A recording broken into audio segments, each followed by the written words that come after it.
Cubs and Pirates, October 7th, 2015. As I make this video, that's 9 years ago to the date. And everyone, of course, remembers this just mammoth put myself on the map blast from Kyle Schwarber. Rookie season, and I mean, into the Allegheny, 449 feet. What else do you have to say? But this was a game that I really forgot a lot about what happened in this game, and it was really fun to rewatch this and go through everything. But one of the things I want to start with was the playoff picture here. This was one of those years that there was only 2 wild card teams allowed. Cubs were one of those 2, but it wasn't even close. Like, you think about the wild card chases and how close they can be. This wasn't even close. Look at the NL Central picture, and then look at the rest of the league. The highest win total outside of the NL Central was 92 games by the Dodgers. For a second place team, it was 83 wins by the Nationals. 84 by the Giants, and then 83 by the Nationals. The Cubs had 97 wins, and they were the 5th place wild card team. That's crazy. The Pirates had 98 wins. I mean, I know they had that 3-year run, but I forgot how good the Pirates were there for a little bit. But 97 wins when the Cubs, you went into that year thinking, hey, it'd be nice if they could be 500. They got all these rookies coming up. They won 97 games. It's just crazy. But this was just the best. I mean, if you're a Pirates fan, you just hate Jake Arrieta already. But then this game, plus what happened before the game, as you see this, Parody Pirate had tweeted out, "Be ready for the sea of black," and tagged Jake Arrieta. So what did Jake do? He fought back. Whatever helps keep your hopes alive, just know it doesn't matter. But like, go back to 2015 with me. I remember that run, and I just remember thinking to myself, I don't care if the Cubs catch the Cardinals or have to take on some other team in the wild card. They're going to win because Jake Arrieta is going to pitch that game. And it was stupid how good he was. 1.77 ERA, won 22 games. His ERA in the second half was under 1. I don't remember what exactly it was. But you just knew that no matter what team he had to play, he was going to demolish. And another thing I forgot about, Aramis Ramirez played in his final game of his career. Adios, Aramis. We'll see what that final at-bat looked like here in this game. And Starlin Castro was on this team. How about that? Garrett Cole, right? He was good. But this is how much better Jake Arrieta was. You knew even though a 2.60 ERA guy was pitching that the Cubs were still going to win this game. And Dexter Fowler and Kyle Schwarber just completely carried this game. Very first batter, Dexter Fowler on a 3-1 pitch, lines one into center field. He didn't have all that great of a season, but it was good enough to be in the leadoff spot. And then he was 20 for 27 in stolen bases to end his regular season, and he steals the very first pitch. Yeah, it was the first pitch right there, and gets to second base. Now, on the replay, you can see the ball actually comes out of the glove, but it wouldn't have mattered even if you look at the replay very, very closely. Right here, his hand is already touching. The glove isn't even there. Ball did come out, but had there been a replay, had he been called out, it would have been overturned, so it doesn't matter. And then after a really long and impressive at-bat from Kyle Schwarber, who was, he was still a rookie. He had a bunch of home runs to end the season, but he wasn't doing much of that at the end of the season. And that was kind of a surprise to see. A little just poke that one out on a fastball, 2-2, and Kyle Schwarber, with his wheels, stays at first base. So Cubs have a 1-0 lead early on, and that's really all you felt like you needed from Jake Arrieta. We'll get to him in a second. But then in the third inning, Dexter does it again. 1 out, single. This one on a 2-1 pitch, once again on a fastball. So let's go pitch by pitch here with Kyle Schwarber in his second at-bat. Once again, he got to Garrett Cole with a 2-2 fastball on the outside corner. So what does Cole do? First pitch, he jams him inside of the fastball. Schwarber doesn't go for it. Little off speed, looks like cutter/slider there at 89 inside, misses a spot a ton. Schwarber must have been sitting on something off speed there because that was a 2-0 cookie that he did not have any interest in swinging in. In fact, you can even see this little like hiccup in his, he almost kind of like bends away from it, almost expecting the ball to be inside again. So maybe it wasn't that he was expecting a off-speed pitch, more so that he just thought it would be inside. Maybe he was just sitting inside rather than location. And then here's what he does on 2-1. 2-1. There's a drive to deep right. That ball is crushed. Look out in the Allegheny. Yeah, look out at the Allegheny indeed. 449 feet. And that one really put, to me, Schwarber on the map. Until then, it was kind of like, yeah, he had some home runs during his rookie season, but none of them were really that big, at least not that I could remember. But I remember going to this game thinking, Kyle Schwarber's batting second. Man, that's the best that we can do. And he had this huge game. Puts the Cubs up 3-0. At this point, you're just like, this feels like a 10-0 lead with Jake Arrieta on the mound. And then Dexter Fowler, I completely forgot that he homered in this game. Did you remember this? I didn't. I forgot. 2-2 fastball. Every single one of Fowler's hits in this game, he's now 3 for 3 after this one was a fastball. And Cubs are up 4-0. Literally, didn't even need all 4 of those runs, just needed 1. Jake Arrieta, this was his game. Yes, Kyle Schwarber had a game. Yes, Dexter Fowler had a game, but this was Jake Arrieta's game. And as I watched this game, what I noticed was the 2-strike locations. Every time he had 2 strikes, and every pitch you're going to see here on 2 strikes is not necessarily a strikeout, but almost every single one of them. I want to say 11 out of 12 of the 10 out of the 12 of the strikeouts were just pitches that were dotted. Or if he missed, like that one to Neil Walker, Neil was in swing mode on that one. So when he gets the high fastball, even though Jake missed his spot there, he's going to be swinging. Pedro Alvarez on the slider down low. Jake was throwing 96 to 98 on the fastball, 88 to 91 on the slider. Think about that for a second. 88 to 91 on the slider. That's what made him so effective for 2+ years. And it didn't matter who was batting. It didn't matter if he was seeing the Cardinals. It didn't matter if he was seeing the Dodgers. It didn't matter who it was tonight. The location was out of this world. 2 strikes. He wasn't missing a spot. It was really fun to rewatch this game.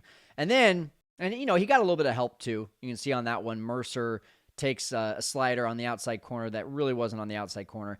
And then some stuff started to happen. So he's dead on with his control, but then he hits Francisco Cervelli. This one really got away. Cubs are up 4-0 at this point. They have no need to pull Jake. You wonder if Jake was kind of like, hey, Pirates, you guys talk trash all the time. Here's a little something for that. I don't know. It might have just got away. I know what Pirates fans think, but either way, that's the first hit batter, and it's a leadoff batter on in the 5th inning. So Pirates fans are finally getting into it, but Jake just locks it down.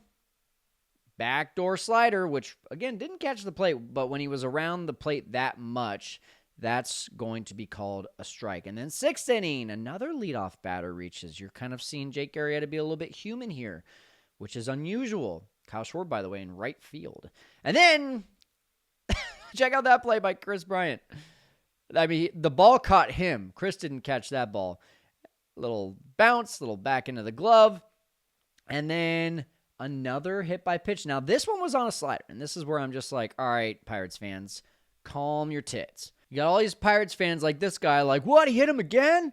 What's going on here? Everyone thinks that this is intentional. It's a slider. It got away. That's not intentional, but that's Pirates fans. All right, so big at bat here. Andrew McCutchen. He's been really on top of Jake. He's 1 for 2. He has a single and a line out, and he gets ahead 2-0 already. Jake doesn't want to throw the fastball. And then when he does, it's lined up the middle. This one ends up being an error. Should have been a double play, but that ball was scalded. Now you've got bases loaded with 1 out. The first real chance that the Pirates have to get back into it. Russell just got eaten up by that ball. And then Starling Marte, another hard hit ball. This time, Russell makes the play. Castro over to first. Rizzo's pumped. Jake's pumped. And the Pirates fans and players just have to be furious at that point. And yeah, they are, because they hit Jake. And that one's completely intentional. Yeah, Cubs fans loving it too. They're like, oh, okay, we got something going here. Joe Madden is pissed. Jake, watch this. Is that a face you want to mess with? My God. And then there's that face. Believe it or not, if you have not seen this photo, that is the same man. That is Jake Arrieta with a beard and Jake Arrieta without a beard. One looks like a guy I want to stay at least 39.5 feet away from when I'm walking down the street. The other one is like, oh, that guy looks nice. Seems like a nice guy. Arrieta is furious. All the team comes in. All the benches clear. They're trying to pull Jake out of this thing. They're trying to bring him out. And then you kind of see there's some serious chirping. Dexter Fowler, look at Dexter. He's getting in there. He's yelling at someone. You can't tell who he's yelling at, but then you start to see in the back here a little bit of Sean Rodriguez being pulled out. He's jawing. You're going to see in a second here Garrett Cole, who's already out of this game. He's like, I just had the worst game I could possibly think of in this situation, so I'm just going to try to yell at some guys. And Cole's got this kind of like, I just escaped from prison kind of look going for him with the curls flowing right in front of his eye, and looks like he's got some chew in. I don't know. I think a chew was already outlawed by this point, but I mean, he's trying to get in the middle here. Jake now at this point is already over at first base, and he's like, all right, guys, can we just get this game back? Fernando Rodney, in case you forgot, Fernando Rodney was a Cub right there, and he's trying to back off Garrett Cole. And then you got Sean Rodriguez. And let me tell you a little something about Sean Rodriguez. Now, you may not know this, but he actually played for 13 years in the league. He was, according to Baseball Reference, a 9-WAR player in those 13 years. 87 OPS plus, so nothing great at the plate. 226 career batting average, but at least good enough of a defender to bring his WAR up. And it's a respectable career. It's nothing, I mean, he never had any sort of awards. He never had anything that it was like eye-popping seasons, but it was respectable. But this is what Sean Rodriguez is now known for today. If you Google Sean Rodriguez, the first thing you're going to see is Sean Rodriguez doing what I'm about to show you in a second here. Now, he is pissed. Someone said something about his dog, about his girlfriend, about his mom, something, and he is now, even though he's back on the bench, he is jawing at Jake Arrieta. And look at Jake. He's just kind of talking to Pedro Alvarez like, I can't believe this is going on. He has even no idea that Sean Rodriguez is still yelling at him. And then here's what Sean Rodriguez will be forever known for.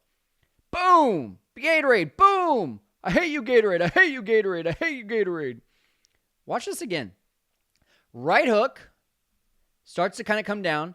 He repositions it with his left hand. Right hook again. Oh, it's coming back down. No, you get back up there. Right hook again. Back up there. Right hook again. He didn't want that Gatorade jug going down in one hit. He wanted that thing to stay in the ring for a little bit while he just took his anger out. He had a big Jake Arrieta face on that Gatorade jug right there. I think it was Jake that he's mad at. I mean, he's staring, he's mean-mugging someone, and it's hard to tell, but I'm pretty sure it was Jake Arrieta. And then, of course, he's ejected. He wants one last say. This coach is like, nah, just go down there, dude. You've already told the Gatorade jug what you think of this whole situation. And then the very first pitch back in play, Jake Arrieta steals second base. Up 4-0, seventh inning. That is a big middle finger to the Pirates and the Pirates fans as he's just staring down the Pirates dugout. And then it just gets better because once again, the Pirates get a little bit of hope. Francisco Cervelli with the leadoff single. Third inning in a row that Jake had allowed the leadoff runner on, but then strikeout to Neil Walker. And then you end the inning with Aramis Ramirez, his very last at-bat of his career. Sad to say, a double play. Man, we will miss you, Aramis, and I hate to see you go out that way, but also just continuing to upset the Pirates fans. And then in the eighth inning, Jake gets his 10th strikeout, and then to finish the inning, he gets his 11th strikeout, curveball right in the dirt there to Josh Harrison. In the ninth, we're going to go out by out here. Andrew McCutchen, who again had been taking some good swings off of Jake, grounds right back to him on an 0-2 pitch. Then you got Starling Marte with the routine ground out to Chris Bryant at third base. And then to end this game, this 113 complete game shutout gem by Jake Arrieta, line out to Starlin Castro, untucks the uniform because you can't celebrate with a tucked-in uniform. Jake Arrieta just continues his magical season into the playoffs. Cubs win 4-0, and that's their first playoff win since 2003, believe it or not. All of Chicago watching back home is stoked. Now, what did you see in this breakdown that you forgot about in this game? I want to hear from you because there was a lot of things that happened that I was like, oh yeah, I forgot about that. So let me know in the comments.